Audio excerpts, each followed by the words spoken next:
Quer saber o que vai acontecer esta semana no podcast Bico Bilal? Quer saber mesmo? Certeza? Então venha daí comigo e entre no maravilhoso mundo da loucura e do surrealismo deste amado podcast.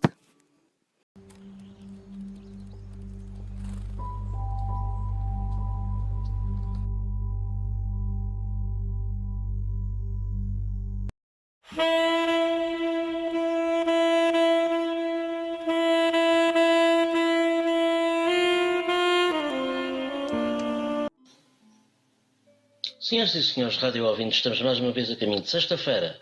Mais uma semana de trabalho, de agitação e de cansaço que se aproxima da sua conclusão. E nós aqui estamos, como sempre, para dar mais um bocadinho de ânimo, de alegria e de boa disposição, que vos ajudará a fechar mais esse ciclo com chave de ouro. Bico Bilal é o programa que neste momento está a sintonizar e desde já lhes damos as boas-vindas.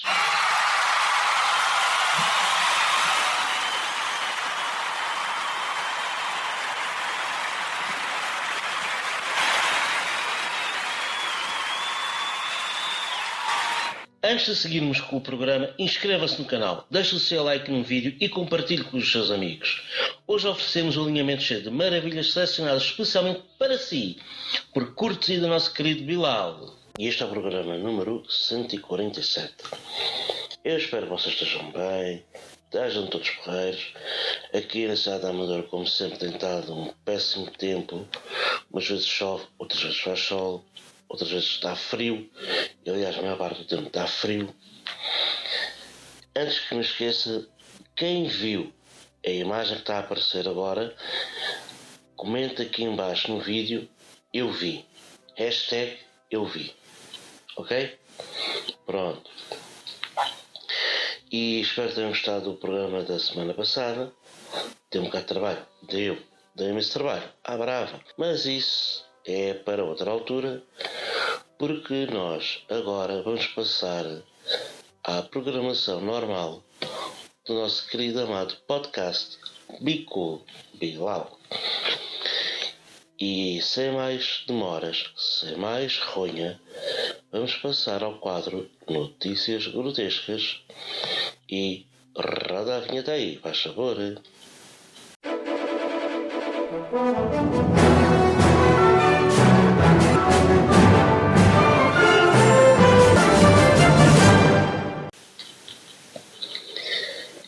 A notícia grotesca desta semana é interessante porque é atual e tenho acompanhado mesmo nos últimos dias. É o que se passa em Barcelona e na Catalunha. E a notícia não é bem grotesca, é mais insólita, por causa do seguinte: milhares de manifestantes marcham até Barcelona em dia de greve geral. Pelo menos 100 pessoas já foram detidas desde o início dos protestos, que começaram após a condenação de independentistas. Lojas vandalizadas, caixotes de lixo e carros em chamas, confrontos com a polícia e agressões entre grupos de extrema-direita e manifestantes antifascistas. Foi assim a quarta noite consecutiva de protestos na Catalunha, com mais incidência em Barcelona. Esta sexta-feira, ou seja, foi no dia 18, os protestos já levaram à interrupção de várias estradas e ao cancelamento de voos. Em dia de greve geral, espera-se que esta sexta-feira ocorra a maior manifestação dos últimos anos a favor da independência da região. Se vocês estão lembrados, eu fiz há 2 anos atrás uns 2 ou 3 vídeos sobre a questão de Catalunha. Vão estar aqui em cima no card para vocês poderem aceder. Se não tiver, está cá em baixo na descrição do vídeo. Ok? Boa. A tarde de quinta-feira, dia 17, Passou sem grandes incidentes. No início da noite e ao longo da madrugada, o ambiente se agravou com intensos confrontos entre a polícia e os manifestantes em Barcelona. Houve vários carros incendiados, confrontos com a polícia e agressões entre manifestantes durante a noite. Ou seja, entre grupos neofascistas e pró-franquistas e grupos independentistas. A condenação pela justiça de líderes que lutam pela independência foi o motivo para a onda de manifestações violentas. Esta sexta-feira, ou seja, foi no dia 18, também está marcada por cortes de autoestradas e várias vias na Catalunha, entre as quais a Nacional 2, próximo da fronteira entre Espanha e França, informou o Ministério do Fomento Espanhol. Na cidade de Barcelona, várias vias foram já parcialmente fechadas à circulação por causa das manifestações que se vão prolongar durante todo o dia. Pelo menos 100 pessoas foram detidas e quase 200 agentes da polícia ficaram feridos desde o início dos protestos. O caos também se instalou no aeroporto de Barcelona, com mais de meia centena de voos cancelados devido à greve geral. Segundo a Guardia Civil e a Guardia Urbana, o trânsito vai ser restrito na Avenida Meridiana e a Ronda del Litoral, assim como numa das estradas de Barcelona. Em Llobregat, há pouca disponibilidade de autocarros e comboios, que estão funcionando precariamente. Não se esqueçam que o link para a notícia vai estar aqui embaixo na descrição, como é a paragem deste podcast. Agora o pequeno comentário de Jorge, que é assim. Eu já tinha dito, há 2 anos atrás, que a questão da independência da Catalunha qualquer dia tinha que implodir. E implodiu, porque já vamos com uma semana e tal e... como é que eu ia dizer? E as coisas não se acalmam. Eu acho que para a justiça espanhola cometeu o erro em condenar os líderes independentistas a tanto tempo de prisão. Podíamos mandar para o exílio, podíamos mandar para qualquer lado, mas mandá-los tanto tempo para a prisão só provoca, notem bem, só provoca o ódio dos independentistas relativamente a Madrid. Está bem? Pronto. Depois vamos ver se eu consigo fazer um vídeo, um quarto vídeo sobre o que se passa na Catalunha e em comparação com o que se passa em Hong Kong e em alguns sítios onde está a haver manifestações no planeta, está bem? Pronto. E por causa desta notícia grotesca, que não é bem grotesca, mas sim, pessoas querem ser livres, quero pedir a toda a gente uma enorme salva de palmas, por favor.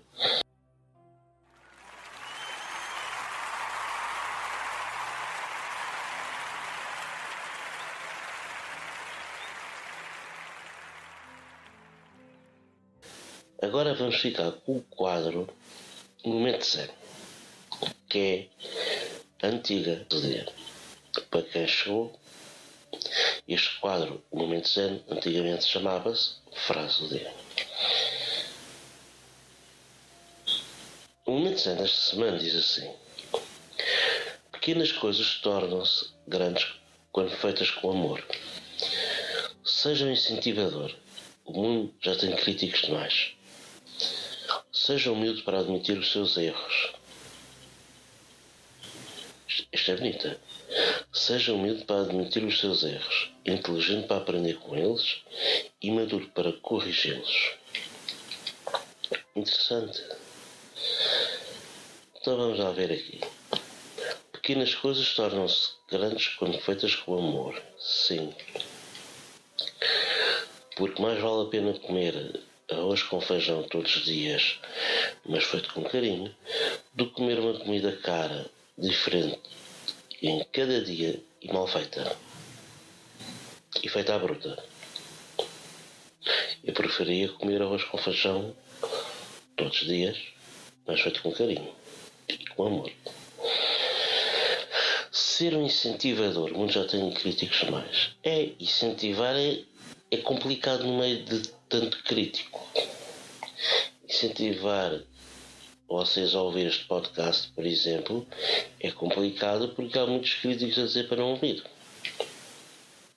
Mas como vocês são umas pessoas muitíssimo inteligentes, vocês ouvem o podcast. Não é verdade, meninos? Seja humilde para admitir os seus erros. Sim, aí está claro. Inteligente para aprender com eles. Interessante. E maduro para corrigi-los. Exato. Porque às vezes as pessoas não querem admitir os erros, não querem aprender e não querem corrigir esses erros. Então, se nós conseguirmos admitir, aprender e corrigir para não voltar a fazer, aí estamos todos porreiraços, não é? Pois. Aí está tudo porreiraço da vida. Podem crer. E com uma coisa. Às vezes nós corrigimos erros. Às vezes nós corrigimos os nossos erros ou corrigimos até mesmo a nossa própria maneira de ser para agradar uma pessoa determinada. Só que não adianta, que essa pessoa não vê mais, não diz não, isso é treta, e a pessoa esforçou-se imenso para corrigir algumas coisas. Mas enfim, o que é que a gente há de fazer, não é verdade? Sim, senhor. Claro que é verdade. Porque vocês é que sabem aquilo que estão a escrever. Eu apenas leio. Como é hábito, não é? Pois. E tentar ser um incentivador é tentar mesmo. Porque críticos, há muitos. A gente pensa uma ideia, tenta concretizar a ideia e depois apresenta. Há aqueles que dizem: isso é muito bom, isso é fixe, é bom, é porreiro, boa ideia, não sei o quê. Há outros que criticam que isso nunca vai dar nada, isso nunca dá nada, isso não, estás a perder tempo, isso é uma brincadeira, eu não sei o quê, eu não sei o que mais. Pois é, tanto que é que vê-se depois, quando as coisas dão resultado, toda a gente fica com aquela sensação de inveja.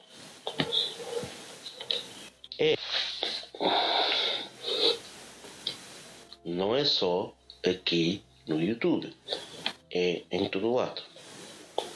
Ok? Portanto, vocês estão a ver mais ou menos o fundo social. Seja aqui no YouTube, seja na vida profissional, seja na vida amorosa, seja na vida familiar, seja se vocês têm uma camisa lavada e há gente que não gosta de ver uma camisa lavada a um pobre. É sempre assim. Há sempre alguém que critica ou a tua pessoa, ou a tua ideia, ou aquilo que tu fazes. Há sempre gente. Mas como vocês ouvem este podcast, vocês estão-se pura e simplesmente a marimbar.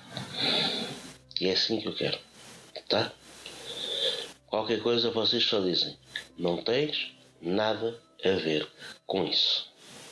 Como dizia o Sangoa, não tens nada a ver com isso. Está bem?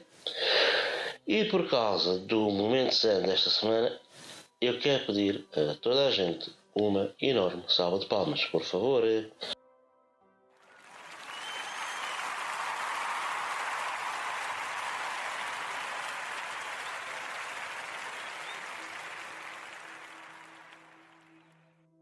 E agora vamos ficar com o quadro Pergunta que eu respondo. Aquele quadro de perguntas e respostas. Vocês gostam muito, aqueles que estudam, aqueles que não estudam, aqueles que estão na escola, aqueles que estão no trabalho. Às vezes mesmo aquelas pessoas que já estão reformadas, que gostam de ouvir para se relembrar de coisas que aprenderam no passado e até mesmo para se renovarem mentalmente. Ok? Pronto. O pergunta que eu respondo desta semana diz assim: o que é a teoria das cordas? A teoria das cordas é um modelo físico-matemático onde todos os blocos fundamentais são objetos extensos unidimensionais, semelhantes a uma corda, e não pontos sem dimensão, partículas, que são a base da física tradicional. Por essa razão, as teorias baseadas na teoria das cordas podem evitar os problemas associados à presença de partículas pontuais, entenda-se, de dimensão zero ou nula, numa teoria física tradicional, sem necessidade de outros objetos que não propriamente cordas, incluindo pontes, membranas e outros objetos de dimensões mais altas. Ou seja, a teoria das cordas é uma coisa recente. Muito recente até. E dá-me a ideia que é uma... Ainda vou estudar mais sobre a teoria das cordas. E dá-me a ideia que é uma coisa muito top, muito louca mesmo. Quem era Lavoisier? Antoine Laurent de Lavoisier nasceu em Paris a 26 de agosto de 1743 e morreu na mesma cidade a 8 de maio de 1794. Foi um químico francês considerado o pai da química moderna. Foi eleito membro da Royal Society em 1788. É reconhecido por ter enunciado o princípio da conservação da matéria, apesar do russo Mikhail Lomonosov tê-lo feito 14 anos antes. Além disso, identificou e baptizou o oxigênio, refutou a teoria flogística e participou na reforma da nomenclatura química. Célebre por seus estudos sobre a conservação da matéria, foi mais tarde imortalizado na frase popular: uma reação química feita num recipiente fechado, a soma das massas dos reagentes é igual à soma das massas dos produtos. Ou seja, uma reação química, nada se cria, nada se perde, tudo se transforma. Ah, agora eu entendi! Devem estar a ver aí o retrato do Lavoisier. E viram a imagem de teoria das cordas, não viram? Ótimo. O que é uma sociedade-estado? Eu aprendi isto no 7º ano e depois no 10º ano. Uma cidade-estado significa uma cidade independente com governo próprio e autónomo, sendo comum esta denominação na antiguidade, principalmente na Grécia Antiga, tais como Tebas, Atenas e Esparta. Mais tarde, a cidade-estado e as suas ligas também vieram a fazer um papel muito importante na Península Itálica. Por exemplo, as repúblicas de Génova, Pisa, Florença, Amalfi e a mais famosa de todas, Veneza. O mesmo ocorreu na Alemanha, com a Liga Hanseática medieval. Hansa é um termo alemão antigo que significa liga. Na Alemanha moderna existem 3 cidades que muitas vezes podem ser classificadas erroneamente de cidade-estado: Hamburgo, Bremen e Berlim, que apesar de não pertencerem a nenhuma província ou subdivisão do país, tendo estatuto político ao mesmo nível destas, ainda estão sob o poder da República Federal da Alemanha. Isto é, não são independentes como uma cidade que é corretamente tida como cidade-estado. Deve ser como o caso de Singapura. Atualmente o termo cidade-estado também é por vezes empregado para designar cidades que se transformaram em minúsculos países, como Vaticano e Mónaco, politicamente autossuficientes. Ok. Temos aqui muita informação. Presentemente, as cidades-estado que existem em Singapura, o Vaticano e Mónaco. O Vaticano ainda tem uma particularidade. É uma colina, a colina do Vaticano, não sei se sabem, é uma colina dentro, uma pequena colina aliás, dentro da cidade de Roma. Se vocês olharem com atenção nas imagens quando está o Vaticano, vocês veem uma linha branca à volta da Praça de São Pedro. Essa linha é o limite da cidade-estado Vaticano. Esse limite foi criado em 1929 nos Acordos de Latrão, assinados entre o Reino da Itália e o Vaticano. O Mónaco é assim, é aquele principado, toda a gente sabe como é que é. É politicamente autossuficiente, mas depende da França por outras coisas. Por exemplo, o clube AS Mónaco joga no campeonato francês. O Vaticano não tem equipa de futebol. Singapura é aquele caso de... é uma cidade que ao mesmo tempo é uma cidade-estado. Para mim, o exemplo atual de cidade-estado é Singapura. Mónaco e Vaticano, isso é... O Vaticano é casa à parte. É a Santa Sé. Mónaco é o Principado, ok, pronto. Fica lá, ficas todo porreirinho. Agora, Singapura é mesmo uma cidade em si. Na Alemanha, há quem ache que Hamburgo, Berlim e Bremen são cidades-estado, mas, atenção, elas são...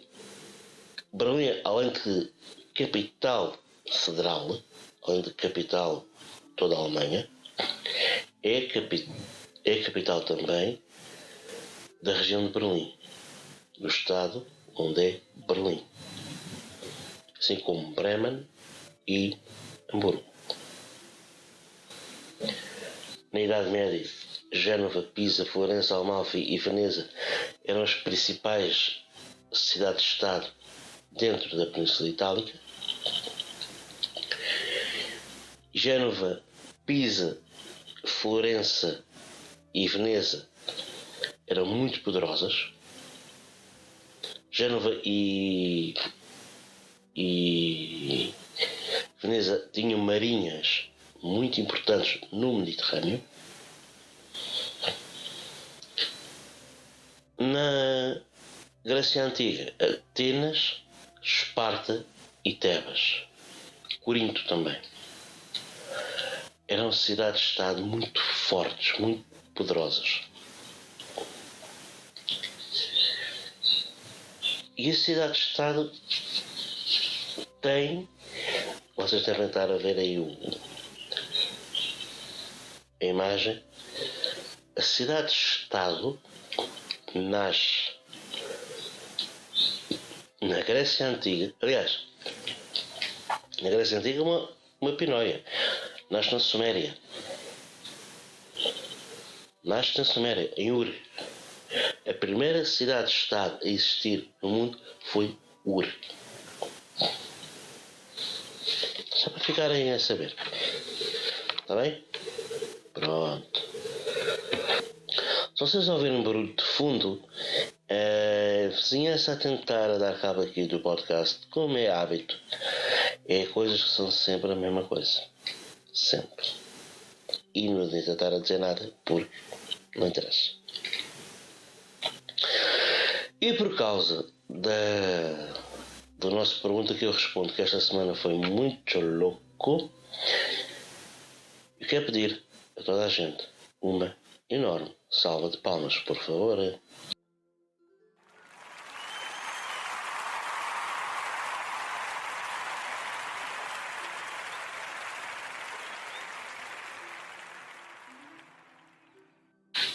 E agora vamos passar ao quadro O que é fixe?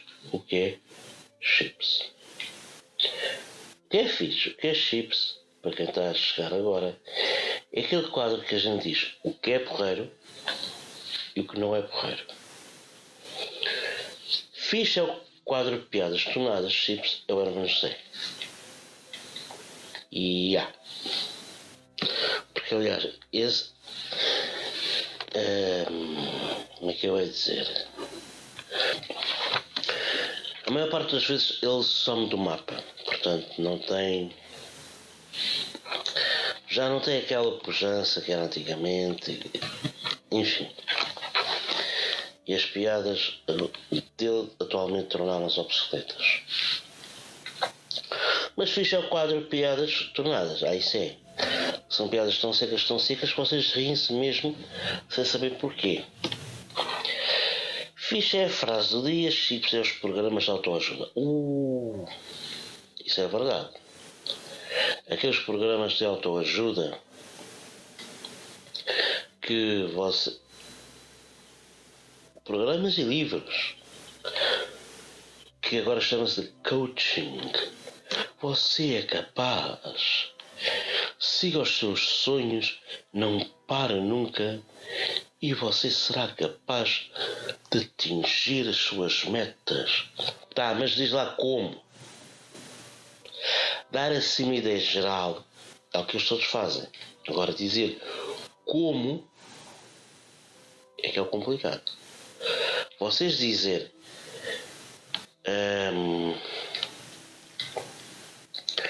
tu és capaz de fazer pão, isso qualquer um faz. Agora, dizer como fazer o pão, aí é que é complicado. Aí é que é muito complicado. Porque é assim, uma coisa é dizer, outra coisa é fazer. Uma coisa é dizer para fazer, outra coisa é ensinar como fazer. Fixe, a minha mãe é chips, é a Nikita. Olha, é assim. As nossas mães são todas fixe. Mesmo quando elas não... Como é que eu ia dizer?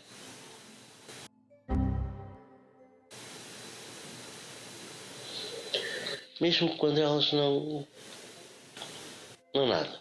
Pronto.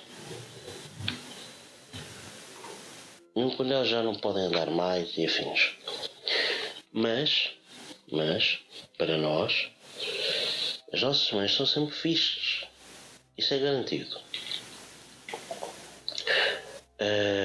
E tem uma coisa. A Nikita não é bem chips. A Nikita só é chips quando não fala com o pessoal. Mas quando ela fala com o pessoal, está tudo bem. Ok? Pronto.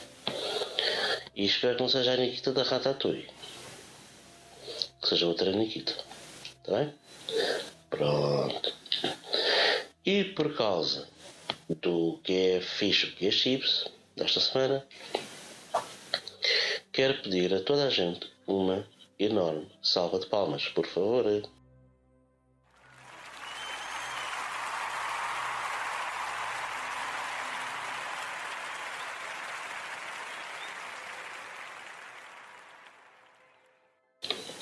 E agora vamos ficar com o quadro Piadas Tornadas.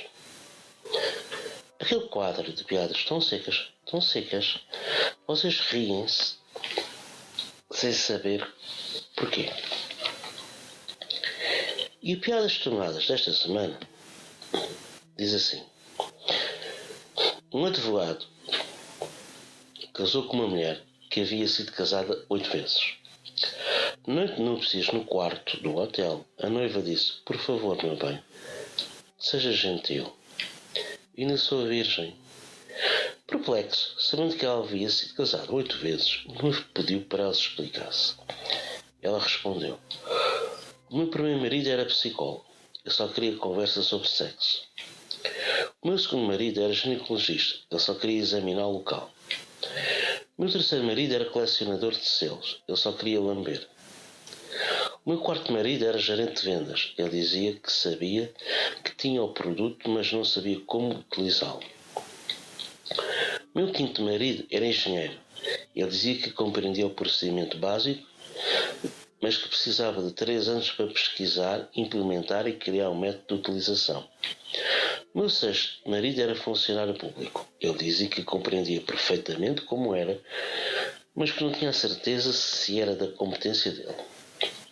O meu sétimo marido era técnico de informática. Ele dizia que se estava a funcionar, era melhor ele não mexer.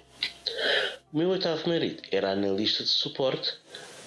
Depois de dar uma olhada, ele disse que as peças estavam todas perfeitas, mas que não sabia porque é que o sistema não funcionava.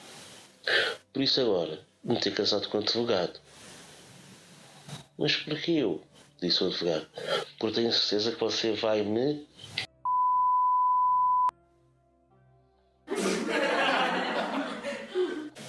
pesada e comprida, poça. Vocês vejam lá. Onde dorme o relógio? Não sabem? No quarto de hora.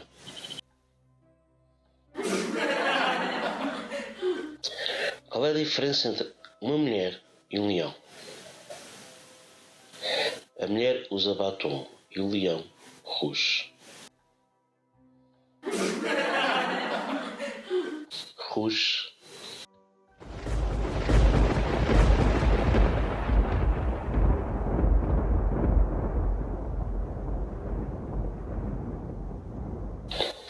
Que?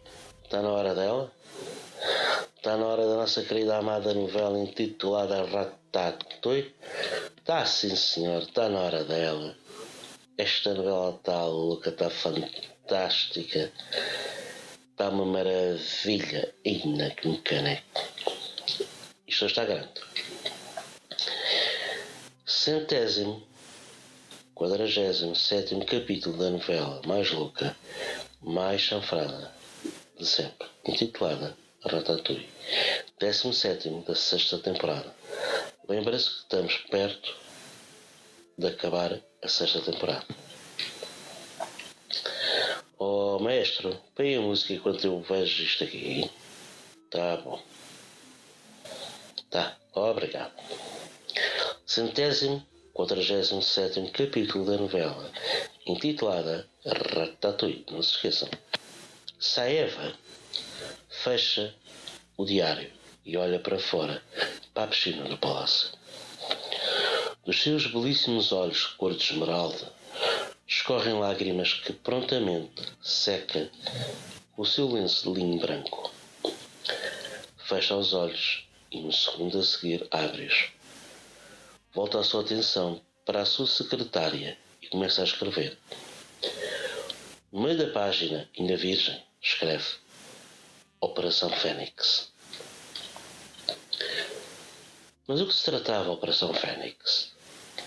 Somente a nossa vilã sabia o que se tratava. Para ela era o tudo ou nada. Sabia uma coisa: ou vencer ou morrer. Só sabia como correria se tentasse. Escreve, desenha e torna a desenhar e a escrever. Muito escreve a nossa vilã.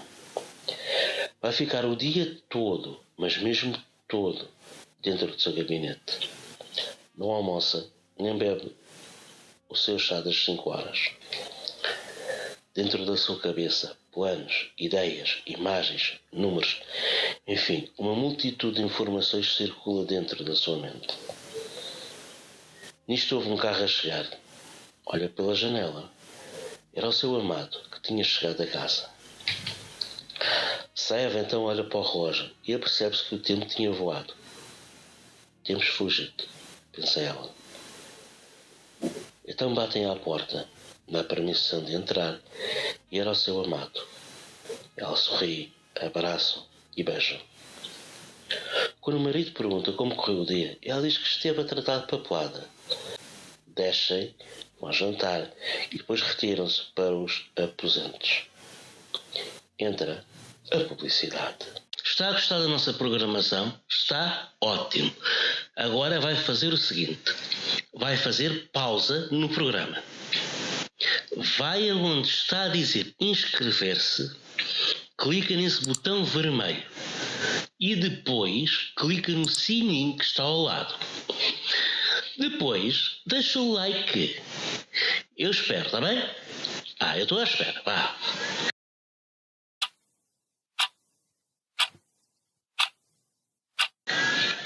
Já está? Ótimo, porreiro.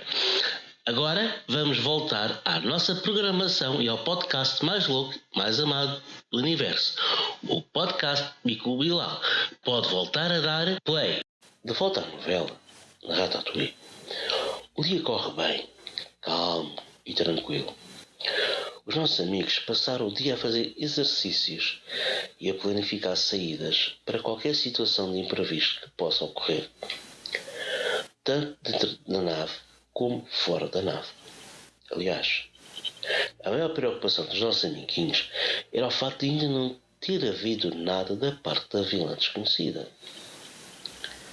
De Jor, ainda não havia novidades, mas algo estava para ocorrer em grande, segundo cálculos do Conselho de Anciãos, RAM. Julino e Kita pesquisam na base de dados da Polícia Intergaláctica um mínimo de informações sobre quem poderá ser a vilã misteriosa. O que sabem é que a informação é pouquíssima e parece que apagaram os registros principais da pessoa em causa. Quem era a pessoa que estava em Medina Nur Sultan? Quem era a pessoa responsável pela tentativa de tomada da cidade marciana? Somente sabia o seu nome.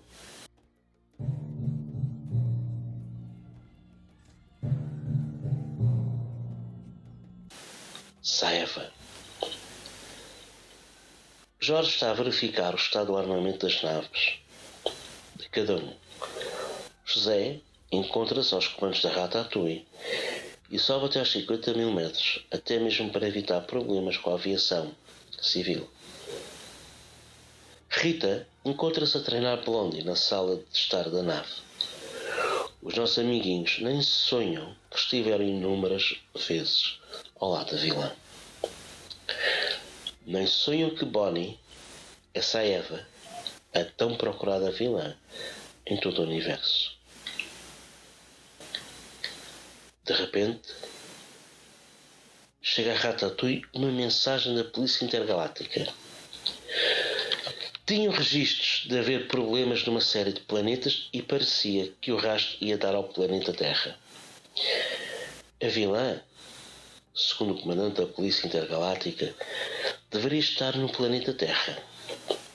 O melhor era tentar descortinar a sua localização, chamar reforços para depois levarem até Jor, para ser julgada e condenada pelos crimes cometidos contra o universo. No final da mensagem dizia que Saeva estava armada e era perigosa. E ninguém deveria se armar em heróis. Mas essa frase não deveria ser para os nossos amigos. E este foi o 147º capítulo da novela 17º da 6ª temporada da novela mais louca, mais fantástica, mais inacreditável, maluca e chanfrada de sempre, intitulada Ratatouille. Eu quero pedir a toda a gente uma enorme salva de palmas, por favor.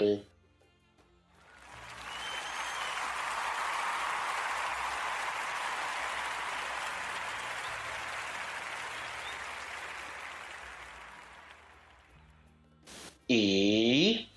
Por isso não perca o próximo episódio, que é de comer e chorar por mais. o que é que vai acontecer para a semana? Boa pergunta. Será que vão descobrir mais alguma coisa sobre a misteriosa vilã? Somente vocês e eu sabemos o que é que se passa. As personagens da história não sabem. E vamos ver o que é que vai ocorrer para a semana que vem. Será que esta temporada é o final da Saeva?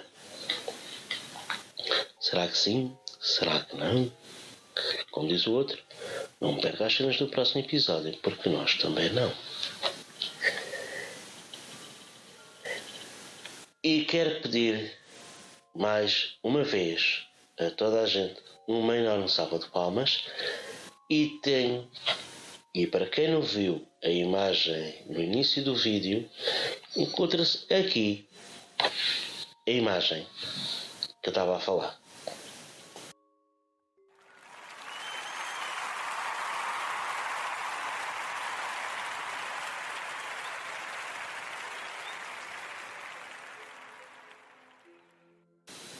E agora vamos ficar com o quadro Imã do Amor.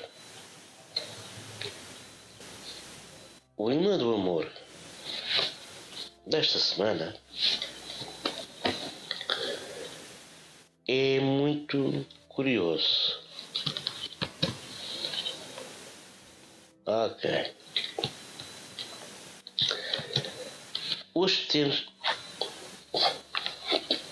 duas pessoas a falarem. Não sei se é da mesma pessoa, mas é muito, muito, muito interessante. Ok. Vamos lá ver o que a gente tem para aqui. Amo a minha amiga Rita. Olha, na semana passada alguém também disse isso. Que amava a amiga Rita. É assim, se tu gostas da tua amiga Rita, então faz um favor à humanidade. Pede a tua amiga Rita em namoro. Ok? Seria ótimo para ti. E assim podias até, não sei, convidar a malta para o casamento. Quem sabe, não é? É. E lá está, e veio outro. Queria pedir a minha amiga Rita em namoro. Será que vocês dois conhecem uma rapariga ou são mulheres à parte? Cada uma conhece a sua Rita. Digam, deixem lá aqui embaixo nos comentários se a Rita que vocês conhecem é a mesma ou é outra. E gostava de poder mandar beijinhos à minha tia. Olha, na semana passada também tivemos uma pessoa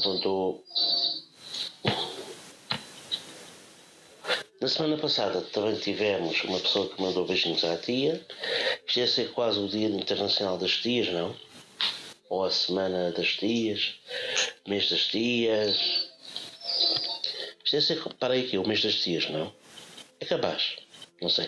Deixem aí abaixo nos comentários o que é que vocês acham. Se é Mês das Tias, a Quinzena das Tias ou o Mês das Tias. Que assim também eu aproveitava e mandava beijinhos à minha tia. Está bem? Se ela está a ouvir este podcast, pelo menos já fica a saber que eu também mando beijinhos a ela. Ok? Pronto. Porque a gente já brincou muito, divertimos muito, já fizemos 30 por uma linha, já foi giro, já foi cómico. Nós já falámos de conhecimento, já falámos sobre muita coisa, mas agora vamos passar um momento mais sério. Vamos passar ao quadro Pocahontas Momento Filosófico. E aqueles que não querem ouvir o Pocahontas Momento Filosófico, tem aqui vídeos aqui no canal, mais podcasts que têm aparecido e que saíram nas últimas 146 semanas. Vocês podem ouvir outros podcasts, ver outros vídeos. Tem vídeos de viagem. Estou a pensar em fazer vídeos sobre culinária ou fazer diretos, fazer live stream, pensar em fazer mostrar como eu faço as minhas coisas, como é como é que eu ia dizer, como é que eu faço certas coisas no computador. Ou seja, vocês vão ter muita coisa para ver, está bem? E no futuro ainda vai ser melhor. A partir de 9 de dezembro, se não me engano. Está bem? E uma coisa antes que me esqueça. Agora, o Pocahontas Momento Filosófico vai ser sério. Aliás, é dos quadros mais sérios de todo o podcast. Ok? E, como eu estava a dizer, é um momento sério. Apesar de... Pronto, nós brincamos aqui com algumas coisas no podcast, mas estamos a falar sempre a sério. Não é... Há momentos de brincadeira, de zoeira, de coisa, mas essencialmente o podcast é sério, não é uma brincadeira. É uma coisa séria, está bem? Porque vamos passar agora. Agora sim. Vamos passar ao quadro Pocahontas Momento Filosófico e quero pedir que rode a vinheta.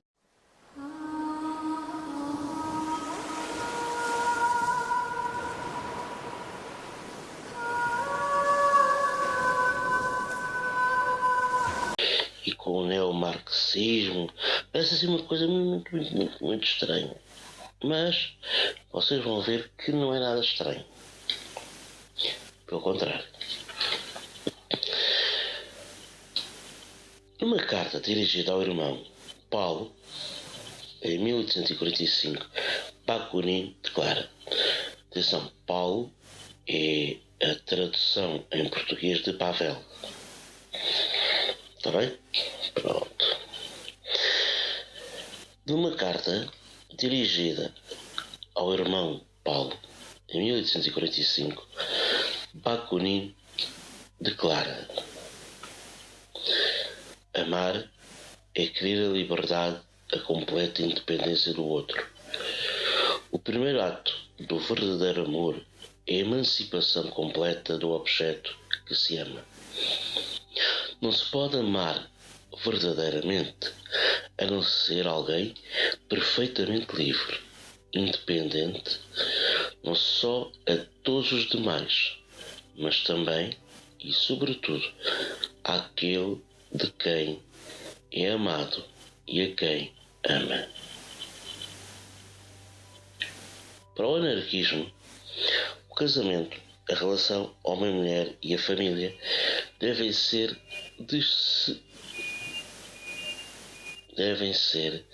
desacralizados. Para o anarquismo, o casamento, a relação homem-mulher e a família devem ser desacralizados. A experiência demonstra que monogamia é algo impossível, assim como a fidelidade. O anarquismo prega o amor livre, onde o desejo vence as leis e os costumes. A pluralidade de afetos é um facto, pois o desejo obedece a uma ordem natural que antecede e está acima de todo o mandamento social estabelecido. Ok, aqui já podemos ver o que é que a casa gasta, não é? Eu não vou comentar o que é que Bakunin disse ao irmão, pronto, que isso é claro para vocês, quero eu. Agora, para o anarquismo, o casamento e a relação entre seres e a família deveriam ser desacralizadas, ou seja, tirar aquela parte que é sagrada. Porque a família como é o modelo atual, eu estou a falar na família ocidental, não na família, por exemplo, no Islão, que aí o homem pode ter 4 mulheres, mas o que dá uma tem que dar a todas, de maneira igual. Ficam já a saber. Não é dar um Ferrari a um e a outra dar nada. Não é a uma dar vestidos, a outra ainda lhe pede coisas. Não, é o que dá a uma, dá a outra. Exatamente na mesma proporção. Dás um diamante de 15 quilates a uma, tens de dar um diamante de 15 quilates a outra, com a mesma forma, o mesmo desenho e o mesmo peso. Nada pode ser diferente. Voltando aqui à ideologia anarquista. Para o anarquismo, a experiência demonstra que a monogamia é algo impossível, assim como a fidelidade. Sim, isso é para aqueles tipos que, como há aquele ditado no Brasil, quem tem sereia em casa e procura piranha, que normalmente vira peixe-boi. É isso que acontece. Só é fraco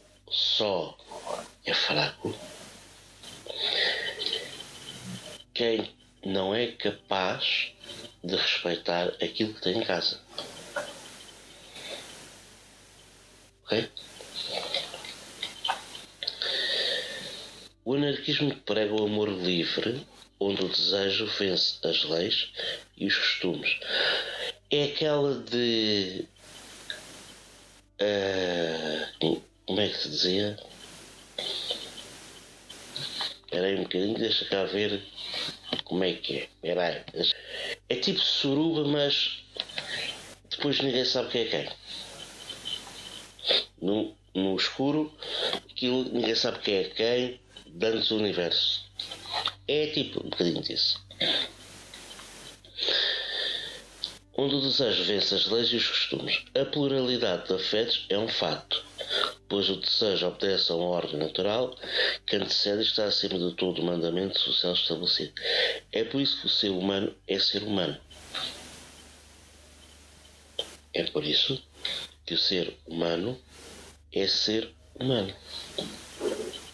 Porque é totalmente diferente do resto. Se vocês acham que o ser humano é um bocadinho diferente, é.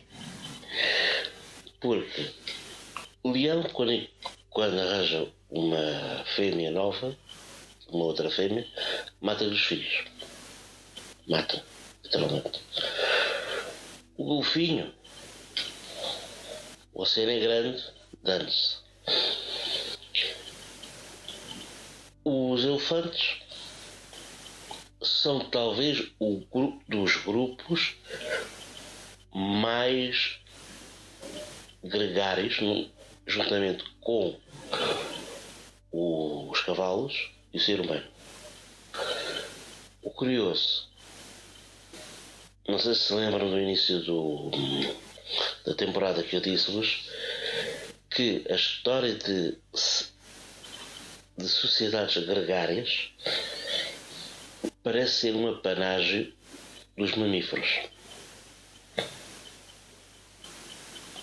Parece ser um apanágio dos mamíferos. E é verdade, vocês pensem nas sociedades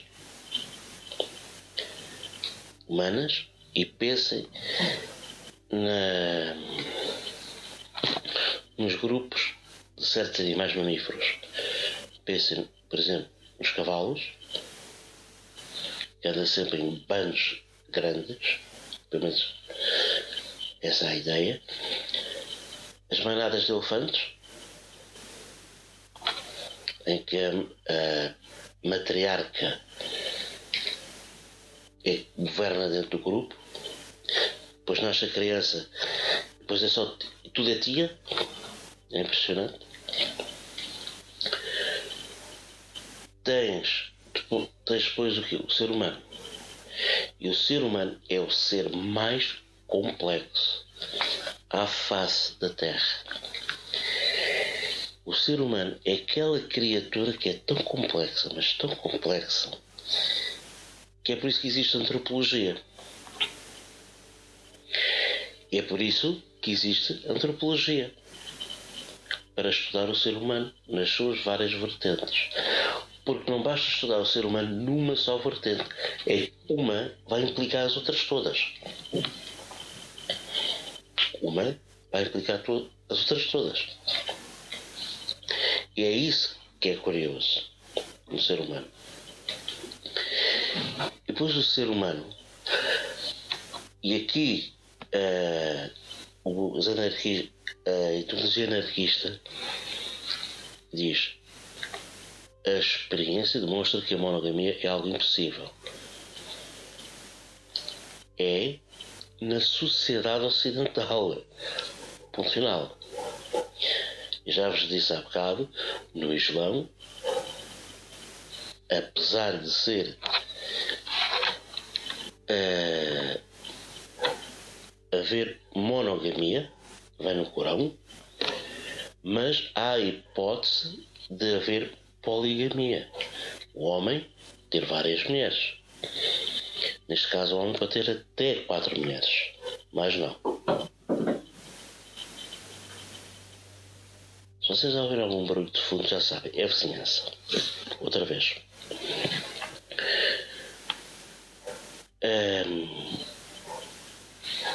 E depois temos o caso de 3 grupos no Nepal e no Butão, em que não é poligamia, homem com várias mulheres, mas poliandria, uma mulher com vários homens. Sim, meninas, é o vosso sonho, talvez, não sei. Isso depende de vocês. Há 3 sociedades, 3 grupos, dentro do Nepal e do Butão, em que existe não poligamia, mas sim poliandria. Uma mulher ter vários homens. E aqui uma mulher pode ter 7 homens. Ou seja, meninas, dá para ter um marido por cada dia da semana. Olha-nos isso. Porque eles até aqui metem, não é bem erro, não é bem coisa, mas há aqui uma coisa dentro da ideia do anarquista, que o desejo obedece a uma ordem natural que antecede e está acima de todo mandamento social estabelecido. O mandamento social estabelecido é já para controlar aquele desejo que obedece a uma ordem natural. Apesar de haver muitos que acham, não, fixe é estar a ter uma namorada todas as noites, eu nunca durmo sozinho, não sei o quê. Pois, meu filho, mas aqui há uma pequena diferença. Quando vocês chegarem 60, 70 anos e venham cá dizer ainda tenho tempo. Não. Quando chegar a 60, 70 anos e tiverem aí aquele podre mesmo, aquele podre que já ninguém aguenta, aí vocês vão se lembrar de todas aquelas miúdas que vocês andaram a dormir esse tempo todo e quiseram saber de nenhuma. É isto o meu recado para vocês. Vocês acham que é assim? Pensa bem. Agora saltamos do anarquismo e vamos para o neomarxismo. Na década de 1930, os comunistas de Cambridge, sim, na Inglaterra, onde há a Universidade de Cambridge, propunham a eliminação do amor. Proclamavam, no dizer de Eric Hobsbawm, que nós que queríamos preparar o terreno para a bondade não podíamos ser bondosos. Isto porque numa revolução que separa, jamais poderão admitir o amor que une. Numa percepção dialética do marxismo, o amor possui uma base ontológica que, contudo, na sociedade mercantil assume o caráter de fetiche, tornando-se ele próprio uma mercadoria.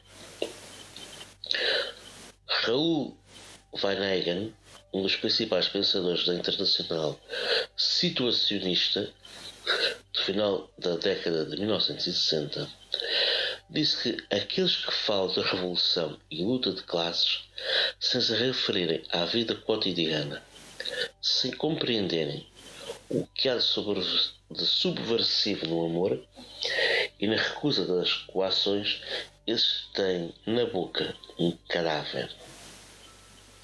A frase é pesada e o que é que nós temos aqui? O pessoal em Cambridge queriam eliminar o amor. Para Eric Hobsbawm, que é daqueles grandes pensadores que nós aprendemos em antropologia e em sociologia também. Ele dizia, nós que queríamos preparar o terreno para a bondade, não poderíamos ser bondosos. Ou seja, para ele, numa revolução que separa, jamais poderiam admitir o amor que une. Traduzindo isto para português como deve ser. Numa revolução, uma luta de classes, em que há separação entre o que manda e o que é mandado, o que é rico, o que é pobre, o capitalista, o comunista, o patrão, o empregado, o eu e o ele, ou eles, neste caso, o nós e os outros,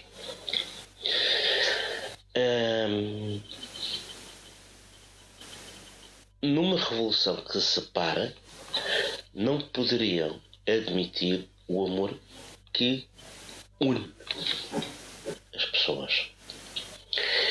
É aquilo que separa e aquilo que une nunca poderiam conviver no mesmo sítio. Vou repetir. Aquilo que separa, neste caso, uma revolução de classes, e aquilo que une, que é o amor, nunca poderiam coexistir. Se a revolução de classes, se a revolução operária, se toda esta capacidade de separar o nós e os outros, o amor faz ao contrário. Une o nós aos outros, fazendo um nós. Ok? Numa percepção dialética do marxismo, isto é giro, numa percepção dialética do marxismo, o amor possui uma base ontológica que, contudo, na sociedade mercantil assume um caráter de fetiche, tornando-se ele próprio uma mercadoria. Ok. Na dialética do marxismo, segundo os neomarxistas, o amor tem uma base ontológica. Já vos expliquei o que é isso num dos primeiros imãs do amor um dos primeiros poucas momento filosófico sobre o amor no início da sexta temporada. Só que o amor tem uma base ontológica. Até aqui está tudo certo.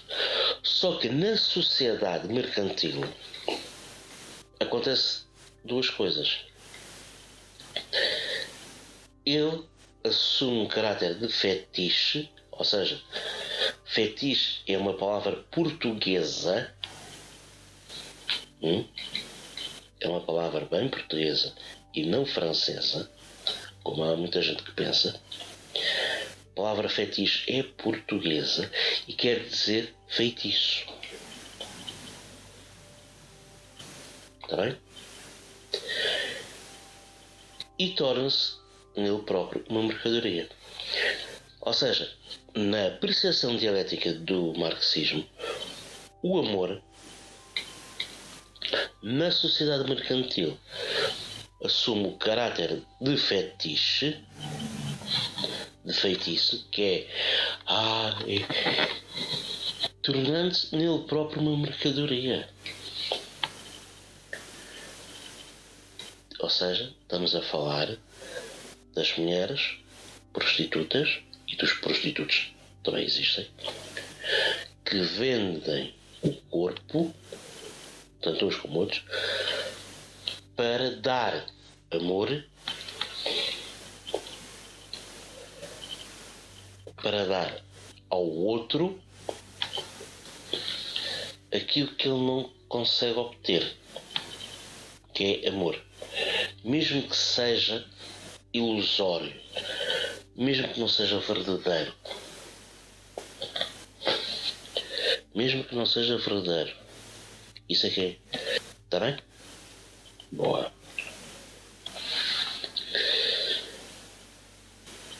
Um dos principais pensadores da Internacional Situacionista, no final da década de 1960,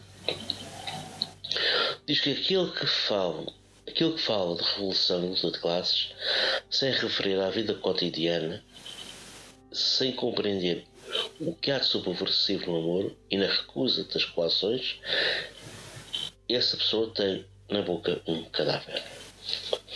Ou seja, não pode haver revolução, luta de classes, sem se referir como é que vai mudar a vida cotidiana das pessoas,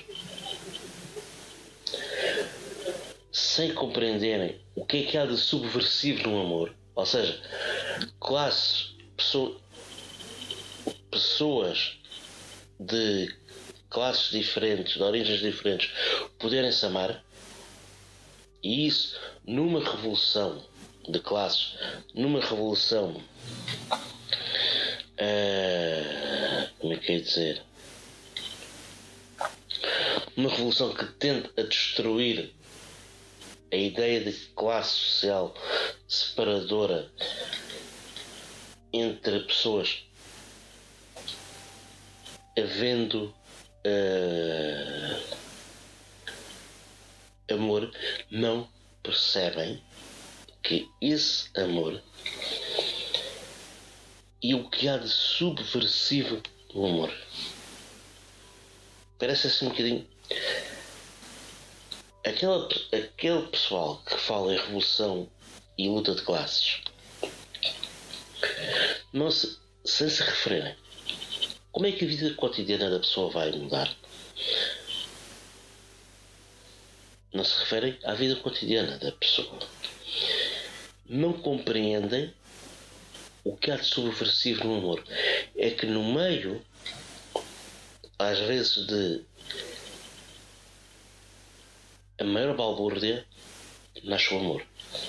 Eu dou-vos o exemplo do Romeu e Julieta.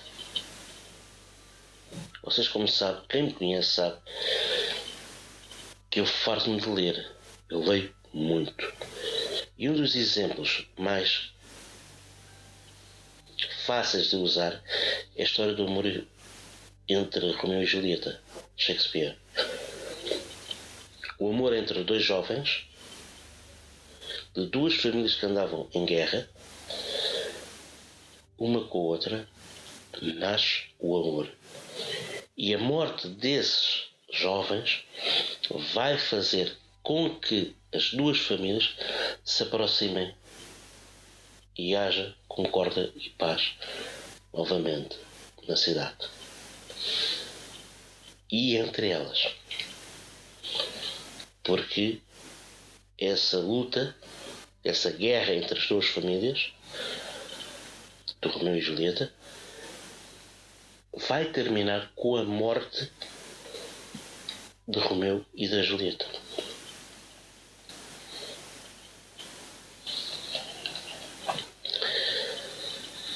Sem compreender o que há de subversivo no amor. É isso que eu disse agora. Pode ser subversivo? Pode. Às vezes, no meio do caos, da desordem, da guerra e afins, pode nascer o amor. Há uma coisa curiosa que é o seguinte. Às vezes nós vemos aquelas imagens de lava a sair dos vulcões e passado um bocado está solidificada. No meio, isso para qualquer pessoa é o sítio de morte. Mas no meio desse sítio de morte costumam aparecer plantas. Costumam florescer plantas. Costuma aparecer erva.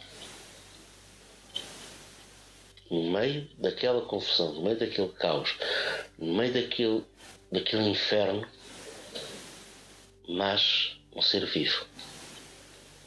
Ou seja, é uma espécie de metáfora para, no meio da maior balbúrdia que pode haver, pode nascer o amor. E não só o amor entre pessoas, mas como entre pessoas e outros seres vivos.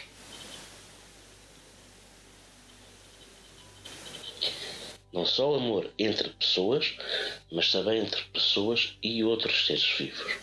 Plantas, animais. Ok?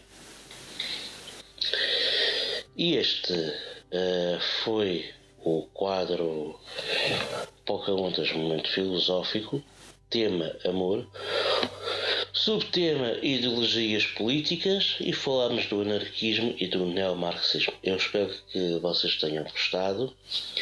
Para a semana vamos falar outra vez do tema do amor, sim senhor, mas vamos falar o amor na arte.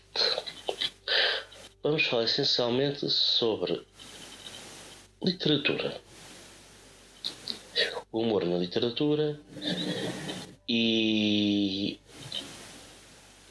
nomeadamente, em Portugal e na poesia.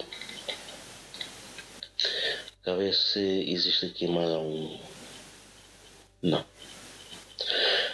Para a semana vamos falar do amor na literatura, nomeadamente vamos falar sobre em Portugal e falar sobre o amor na poesia. O amor na poesia, digo-vos uma coisa, deu pano para mangas para tentar, como é que é dizer, resumir em poucas linhas. Deu muito trabalho.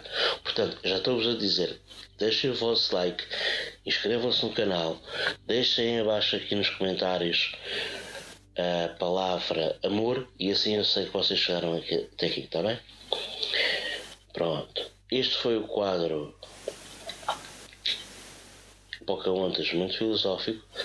Tema amor, subtema ideologias políticas, anarquismo e neomarxismo. Eu quero pedir a toda a gente uma enorme salva de palmas, por favor.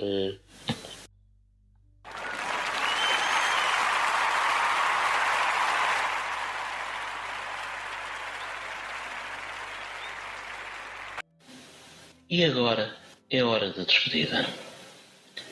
Aquela hora custa mais e custa tanto para nós. Ai, meu Deus, então é assim. Senhoras e senhores rádio ouvintes, como o tempo voa, e assim também voa este programa de rádio. Desde os nossos estúdios até onde quer que se encontre a escutar-nos, seja em casa, no trabalho, no carro, nos transportes, na escola. Mas infelizmente o nosso programa fica hoje por aqui. Se gostou deste podcast, subscreva este canal, deixe os seus comentários abaixo, compartilhem o vídeo. Ativem o sininho aqui embaixo para receber novos vídeos além deste programa. E não se esqueçam de dar o seu gosto, like, joinha, whatever, porque assim estão a ajudar e muito. Vamos levar este programa cada vez mais longe e cada vez mais perto do nosso coração. Clique no vídeo que vai aparecer no final do lado direito do seu ecrã e faça maratona, porque não há mais nada para fazer. Ao deixar o chefe é enfadonho, vai ficar preso no trânsito durante 1 hora. Faça isso e continue a ver os vídeos deste canal. Desejo a todos um ótimo fim de semana. Fiquem bem, fiquem em paz, fiquem com tudo. Eu faço tudo o que amo tudo o que eu faço. Abraço para os rapazes, beijinho para as meninas e até para a semana, pessoal.